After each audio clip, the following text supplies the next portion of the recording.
Naruto শিপুডেনের দুনিয়ায় শক্তি মানে শুধু ট্রেনিং না, কিছু ক্ল্যান জন্ম থেকেই যুদ্ধ জেতার জন্য তৈরি। আজ দেখব টপ 5 সবচেয়ে পাওয়ারফুল ক্ল্যান। শিনোবি। ইতিহাসে রক্তের শক্তি সবসময় আলাদা। কিছু বংশ আছে যাদের নাম মানেই ভয়। 5 নম্বরে হিউগা ক্ল্যান। বিয়াকুগান এমন চোখ যেখানে লুকানোর জায়গা নেই, আর তাদের নিখুঁত যোদ্ধা নেজি হিউগা, ডিফেন্স আর প্রিসিশনের মাস্টার।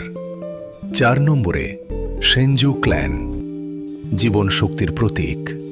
এই বংশের কিংবদন্তি হাশিরামা সেনজু, যে খালি হাতে টেলড বিস্ট দমন করেছে।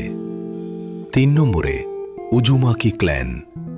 অসীম চক্র, অটুট জীবন শক্তি, আর তাদের সবচেয়ে বড় উত্তরাধিকার নারুটো উজুমাকি, একজন মানুষ যে যুদ্ধের সংজ্ঞাই বদলে দিয়েছে। 2 নম্বরে উচিহা ক্ল্যান।